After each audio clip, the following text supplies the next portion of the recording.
Hello and welcome to What's on My Mind with Fiona.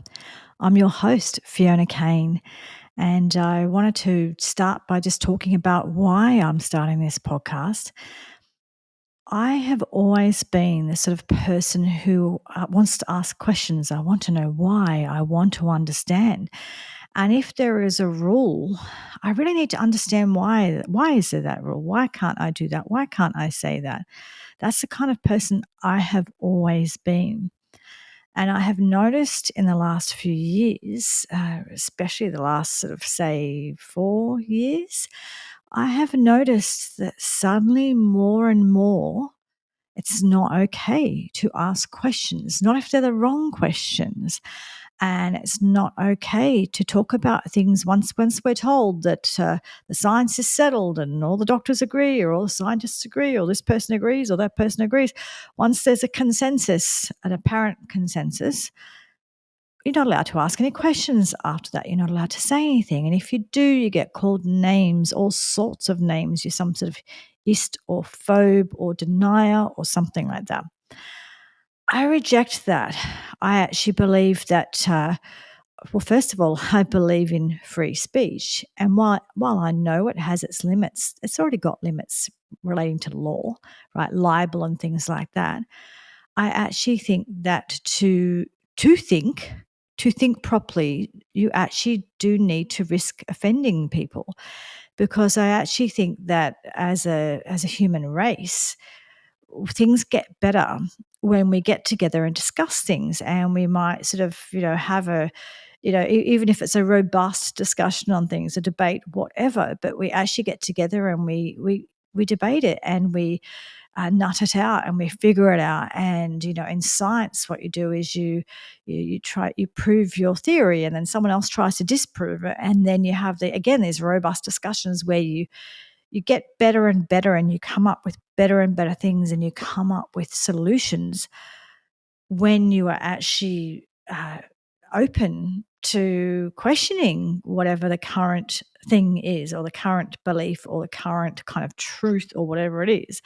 So I actually believe in more speech, not in taking away speech, except for in very specific circumstances. I actually think more speech is better.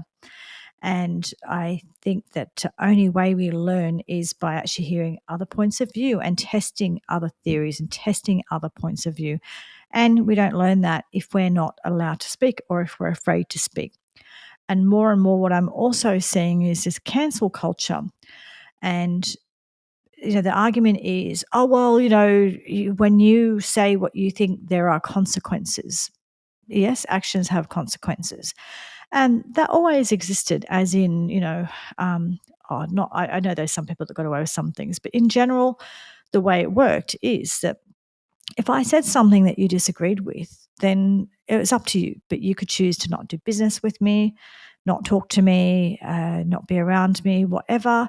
That was fine. You just disagreed with me. Or you could just choose to keep doing business with me because you don't really care, because someone else can have another opinion. That's fine. There's plenty of people that I have different opinions about. I mean, I'm a massive music fan. And if I had a problem, like if I couldn't enjoy music of someone whose politics I disagreed with, I would not enjoy most music. So, you've got to be able to separate those things. But, if it's a situation where you really sort of feel like, no, that that's crossed the line and I just really can't go there, then you don't do business with that person, whatever it is. That's fine. But now, with cancel culture, it's not just that. It's actually, we're going to stop anyone else from ever being able to do business with them. We're going to destroy the people that they do business with as well.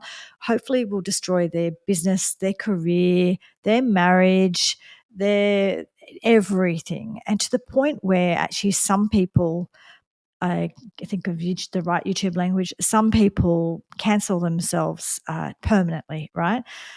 Due to this bullying, and the bullies cheer and say we've won, and it's just because they had a disagreement with a person, they had a different opinion. It's not because that person did some horrible thing, so some horrible crime, but the thought crime, thought crime of having a different opinion, one that goes against the current truth, is enough that not these people, not we, these people will be cheering when that person is no longer here and someone's lost a father, a mother, you know, that kind of thing. So partner.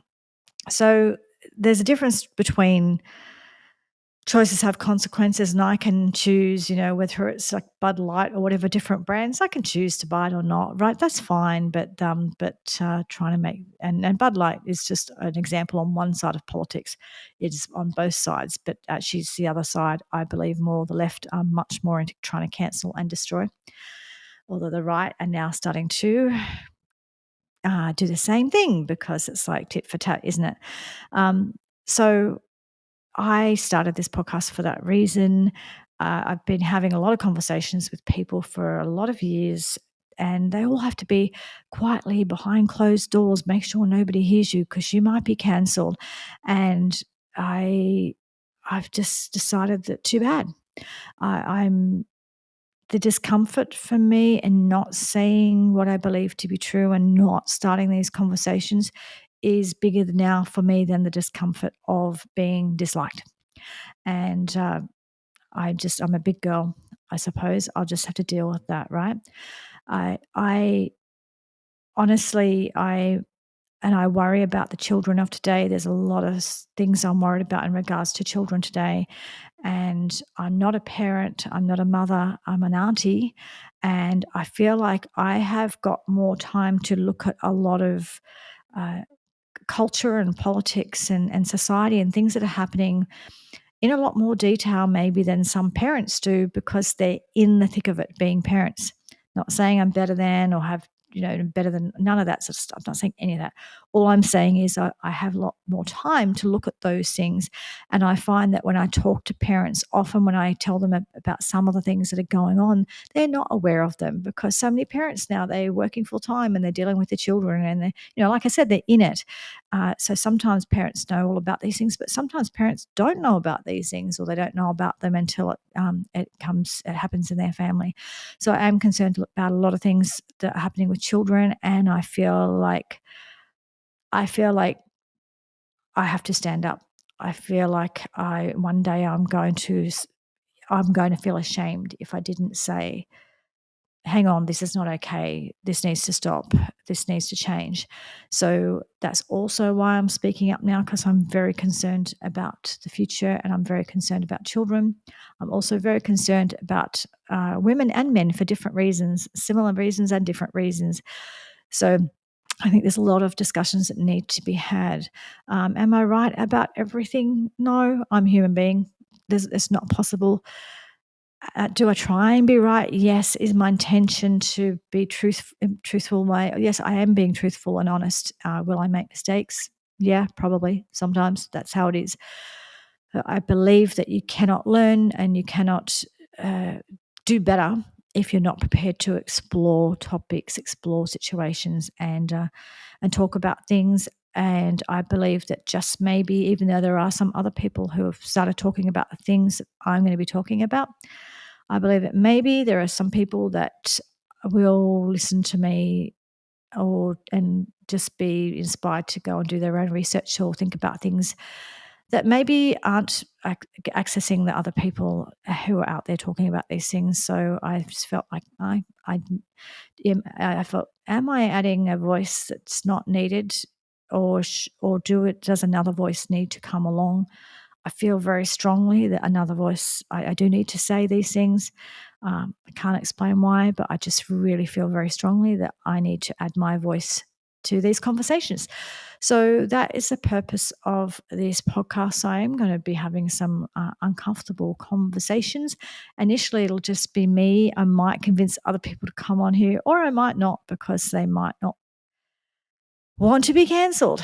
And I understand that. But I and it's very sad because when I was growing up, I would have said that I was quite on the left when I was growing up, and I wouldn't even consider myself a whole lot on the right now. It's just now that anything to the right of Stalin is considered far right. So Everyone's right unless you're far left. It's pretty much how it goes. But I would just say that when I was growing up and the left weren't in charge of things, there was a big fight for free speech, and there was a big fight for little people to be heard and to have difficult conversations and to talk about difficult things. And now the left are largely in charge in the Western world anyway, in our institutions and most of our governments and that sort of thing. Suddenly, the people who were all about, uh, peace and love and unity and freedom of speech are now all about dictating to people what they will think. We don't want people to have freedom of speech. We don't even like people voting because they don't know what's good for them. It's quite yeah, it's really sad to see. So what's happening now is all of the people that used to fight for freedom of speech are now fighting to have your speech curtailed and shaming people for speaking and trying to shut down speech and trying to limit uh, limit information, calling everything disinformation and misinformation, which just means I don't agree with it or it doesn't go along with our political situation or our ideology. Therefore, it's misinformation and disinformation.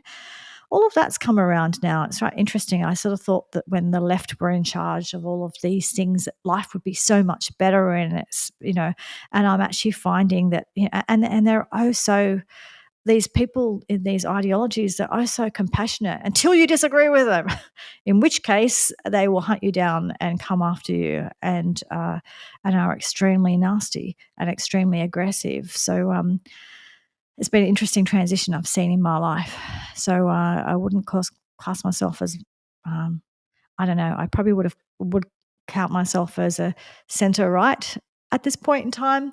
However, I don't align necessarily with one ideology, with one political party. I look at case by case things, and I have voted different ways throughout my life, and I may still do for the rest of my life because I don't believe in just signing up with a team and saying I'm team this or I'm team that, and then actually just going along with everything they say. I don't believe in that.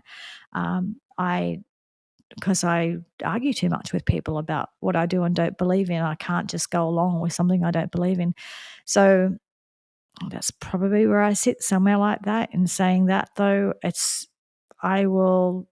It's about the subject matter itself, the individual subject matter, and I'm not going to go team this or team that. I'm going to say what I think is true or what I think is right. Anyway, that's just my little intro so that you know what this podcast is about. Sort of roughly, I will start talking more about other things, like things in more detail, explaining what I want to talk about. But yeah, essentially, I'm talking about a lot of the ideologies that have come along in the last few years. A lot of these cult-like ideologies that are changing language and changing the rules and shaming people for beliefs and common sense beliefs that 5 minutes ago were true, and suddenly they're not true anymore. So that's the kind of thing I'll be talking about. And yeah, anyway, you're welcome to come along for the ride, and I will talk to you again soon. Thanks for joining me, and yeah, please tell if you've got friends as you start listening to this podcast, if you realize that you have friends that might benefit from hearing this point of view, then please share. And yeah, talk to you again next time. Thank you. Bye bye.